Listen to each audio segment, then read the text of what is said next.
Hi, Pastor asked me to share something based on my experience with this COVID pandemic. Actually, I personally do not treat COVID patients, but I know of people who do. One word describes this phenomenon, and that is fear. There are three fears.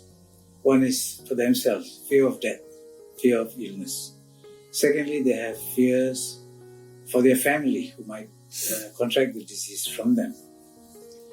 And thirdly, they have this great fear of rejection, because people who know that they are working in the COVID ward are afraid to associate with them. And rejection is a terrible thing to face. Yet these doctors and nurses who work in these wards persist.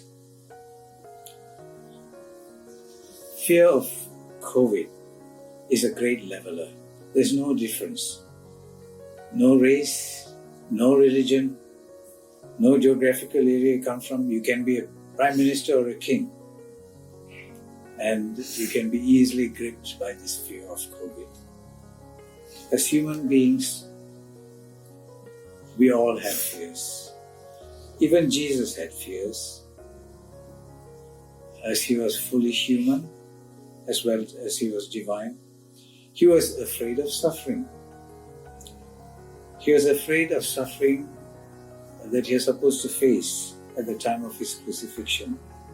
And he asked his Father, "If you are willing, remove this cup from me."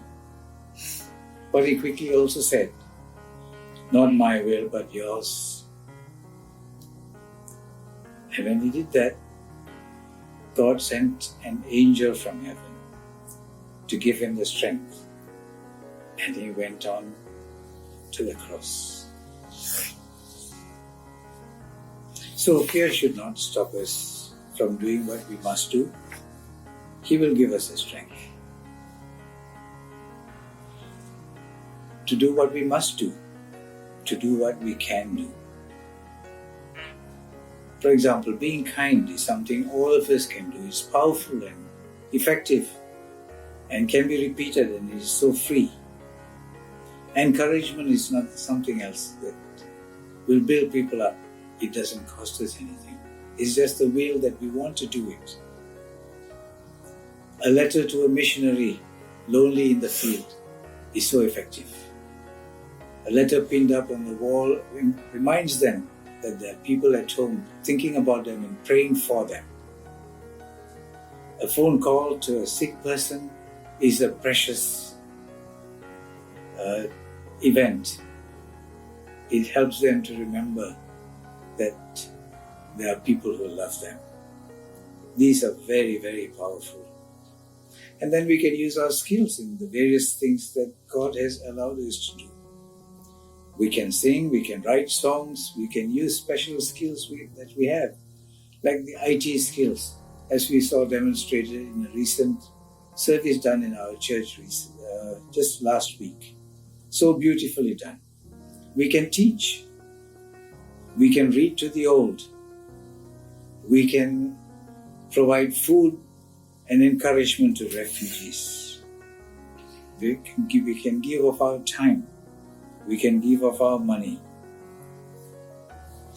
It's limitless, the number of things we can do.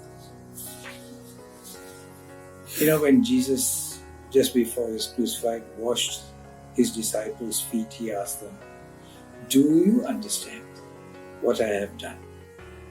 Do you understand?" He answered his own question.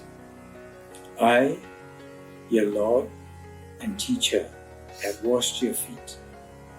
You also should do that." Then this is what we should do. Not let fear paralyze us. It should galvanize us to action. Thank you.